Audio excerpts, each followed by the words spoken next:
sous le patronage de M. Émile Zerbo, ministre d'État, ministre de l'Administration territoriale et de la Mobilité, la présidence de M. Roger Barrault, ministre de l'Environnement, de l'Eau et de l'Assainissement, le parrainage du Dr Robert Lucien Jean-Claude Kargougou, ministre de la Santé, et le co-parrainage de M. Bobodo Rasmane Sawadogo, directeur pays et développement durable de Bissa Gold SA. Le ministère de l'Environnement, de l'Eau et de l'Assainissement organise les 3, 4 et 5 juin 2025 à Kaya, la Journée mondiale de l'environnement 2025 sous le thème « Lutte contre la pollution plastique ». Cette journée est une occasion pour sensibiliser toutes les couches sociales sur la nécessité d'agir en faveur de la préservation de notre environnement. Au programme, émissions radio et plateau télé, sensibilisation sur la loi numéro 045 sur les emballages et sachets en plastique, opération de salubrité et de plantation d'alignement, séance d'aérobic, exposition stand, installation de clubs écologiques et remise d'attestation de reconnaissance, cérémonie officielle de commémoration à la place de l'Indépendance le 5 juin 2025 avec remise de matériel de salubrité à la commune de Kaya. Autorités ministérielles, collectivités territoriales, partenaires techniques au développement, société civile, population de Kaya, cette journée est la vôtre.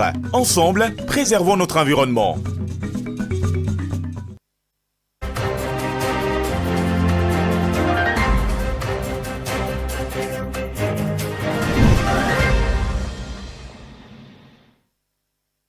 Bonsoir chers téléspectateurs, bienvenue sur Faso Green TV, votre média en ligne spécialisé dans les questions environnementales, eau et assainissement.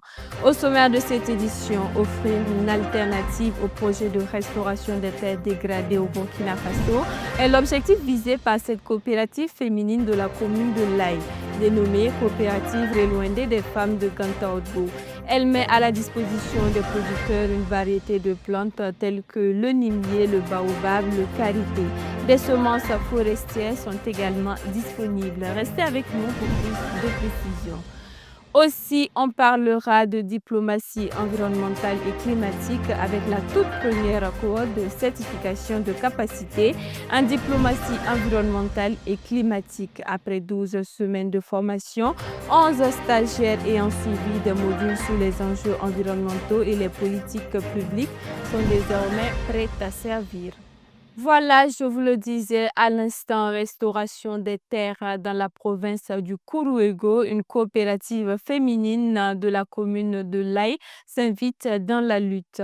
La coopérative Reloindé des femmes de Gantorgo, puisque c'est de ça qu'il s'agit, met à la disposition des producteurs une variété de plantes spécialisées. Dans la production de pépinières de plantes dites traditionnelles, la coopérative propose également une diversité de semences forestières. Souleymane Ouedraogo, reportage. Un site de production à grande échelle de pépinières de plants forestiers. Nous sommes à Gantogdo, dans la commune de Laye. Là, la coopérative Reloindé expérimente la production de plants dits traditionnels. Il s'agit notamment du baobab, du qualité, du détalium pour ne citer que cela. Un choix d'espèces bien étudié et dont la production est soutenue techniquement par la direction départementale des eaux et forêts. Pour produire de nos jours, voilà, on ne peut pas se lever qui veut le faire. Voilà, il faut recevoir une formation là-dessus. Il faut dire qu'on ne produit pas pour produire, nous produisons pour pouvoir planter sur les sites, voilà, c'est-à-dire reboiser. De l'étude menée au niveau de nos sites, voilà, que ces plants ont été proposés à ces dames-là. Nous ne voulons pas que nos plantes traditionnelles disparaissent. C'est pour cela que nous nous sommes lancés dans la production de pépinières pour nos campagnes de reboisement, mais aussi pour les autres. Principal partenaire de cette coopérative, la direction départementale des eaux et forêts joue également un rôle important dans la chaîne d'évacuation d'une si grande production. Avant toute production, d'abord, il faut s'assurer qu'il y ait une commande. Voilà, la plupart même des productions se font sur la base des commandes. À notre niveau, voilà, nous, en tout cas, le service technique, avec cette coopérative des femmes-là, à chaque fois, en tout cas, il y a d'abord un protocole qu'on signe en avance avant qu'on les permette de produire. C'est le cas du projet PREPCL, c'est-à-dire le projet de restauration de l'écosystème dans la région du plateau central. Dans le cadre de la mise en œuvre de ce projet, la coopérative Reloindé bénéficie d'un partenariat avec la coordination nationale de la Grande Muraille Verte. Un partenariat circonstanciel d'appui à la production pour permettre à ces femmes de tirer profit de leur labeur. Et on ne peut pas faire de restauration des terres sans aussi mettre l'arbre au milieu de nos activités. Parce que l'arbre, à partir des feuilles qui tombent, quand elles meurent, elles donnent l'humus. Et c'est l'humus en fait qui permet au sol de se régénérer Donc, et à travers les différents semis autres, augmente la productivité. Et nous signons des protocoles habituellement avec des associations de producteurs et productrices de plants au niveau des différentes communes.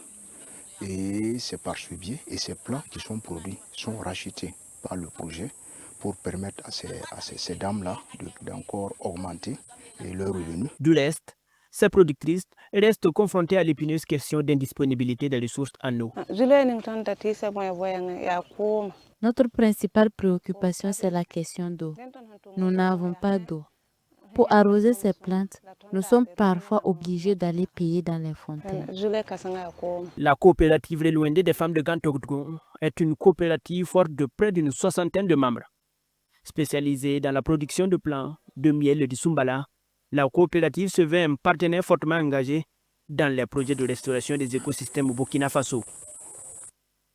Et puis, la toute première cohorte de la certification de capacité en diplomatie environnementale et climatique de l'Institut d'accompagnement des carrières diplomatiques et internationales a obtenu son diplôme de fin de formation le 31 mai 2025 au sein de son institut à Ouagadougou.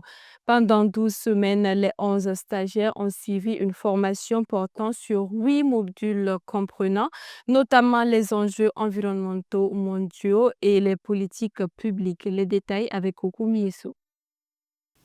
Après avoir suivi 12 semaines de formation à liens pratiques et théorie, les participants ont reçu leur diplôme.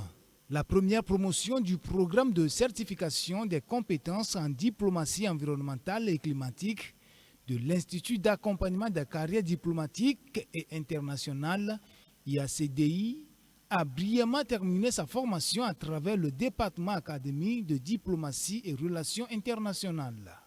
11 participants venant du Mali et du Burkina Faso, pour ne citer que, ont été formés sur 8 modules, y compris l'introduction à la diplomatie environnementale et climatique, ainsi que l'introduction aux relations internationales. Les diplômés se réjouissent de l'aspect unique de ce programme qui renforce leurs compétences dans leurs domaines respectifs. Il faut dire que cette certification, je dirais, est particulière parce qu'il y a eu des exigences auxquelles nous nous sommes soumis. L'objectif visé, bien sûr, de cette certification, c'est de mettre tout ce que nous avons appris au profit d'abord, comme on l'a dit, de notre nation. Je vais juste féliciter les encadreurs, mes chers professeurs, qui n'ont ménagé aucun effort pour nous encadrer durant le processus. Et je suis vraiment honoré aujourd'hui d'avoir ce certificat. Oui, ma carrière diplomatique, j'ai essayé de mettre à profit avec la dégradation du climat pour capaciter ma compétence, pour pouvoir mieux défendre mon pays, sinon l'Afrique. Et cette certification donc entre dans le programme de l'Institut d'accompagnement des carrières diplomatiques et internationales à travers la promotion d'une culture diplomatique internationale au Burkina Faso dans la sous-région, qui est donc pour objectif de valoriser et de développer une diplomatie professionnelle spécialisée. La diplomatie environnementale et climatique se réfère à la capacité des pays à négocier à l'échelle internationale pour défendre leurs intérêts en matière d'environnement. Cela implique de savoir comment exploiter les ressources disponibles pour attirer les financements en vue de répondre aux besoins nationaux. Nous parlons de formation en diplomatie environnementale et climatique. C'était donc très important pour nous de revenir sur les fondamentaux de ce que c'est que la diplomatie environnementale et regarder quels sont les défis que l'Afrique a à relever en matière de diplomatie environnementale. Et évidemment, les impétrants que nous formons, comment ils vont aussi concourir, n'est-ce pas, au rayonnement de cette diplomatie environnementale.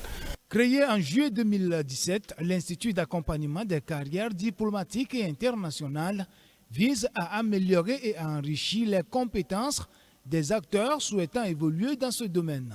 Il s'engage également à encourager une culture diplomatique et internationale au sein de sa sous-région. À travers la formation, le coaching, le renforcement donc, des capacités, le développement des compétences, d'outils, de pratiques et donc d'actions leur permettant de se réaliser à l'international et aussi assurer donc une carrière internationale bien assurée, bien développée et tout en sachant que leur action à l'international aura un impact sur leur pays.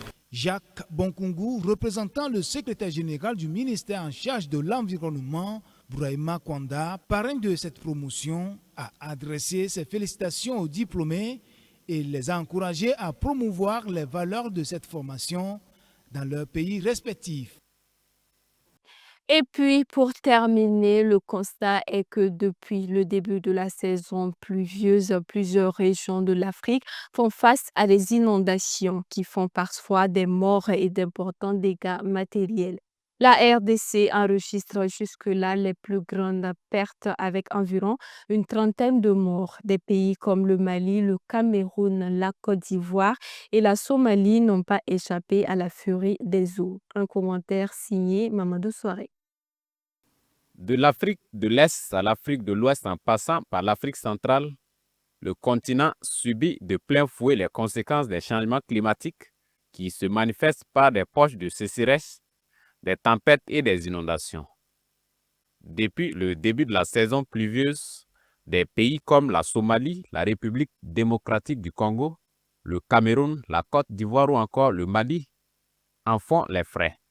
L'une des plus récentes de ces catastrophes est celle survenue dans la nuit du mardi 20 au mercredi 21 mai 2025 dans la commune d'Atekoubé à Abidjan, où des éboulements après des fortes pluies ont fait au moins 6 morts selon des sources locales. Chaque année en Côte d'Ivoire, la saison pluvieuse cause régulièrement des éboulements et inondations qui font plusieurs dizaines de morts. Dans le même temps, Mogadiscio, la capitale somalienne, a été frappée une semaine plus tôt par des inondations qui ont fait au moins 7 morts, avec des quartiers entiers restés coupés du reste de la ville, alors que le gouvernement alertait sur un risque accru d'inondations dans d'autres régions. Au cours des dernières semaines, la République démocratique du Congo a aussi été le théâtre de scènes similaires. La capitale Kinshasa et des villes comme Kalemi ont été principalement touchées par ces inondations dévastatrices qui ont fait au moins une trentaine de morts selon le dernier bilan fait par les autorités. Depuis le début de la saison, certaines régions du Mali et du Cameroun ont également subi des inondations avec d'importants dégâts matériels. D'est à l'ouest, du nord au sud, le continent africain est ainsi cerné par cette catastrophe naturelle. Plusieurs observateurs pointent du doigt les changements climatiques, pendant que les riverains préconisent la construction d'infrastructures adéquates pour le drainage des eaux et la mise en place de véritables plans de gestion des catastrophes naturelles. Voilà, c'est tout pour ce journal. Merci à tous de l'avoir suivi. Rendez-vous demain pour une nouvelle session d'information. Au revoir.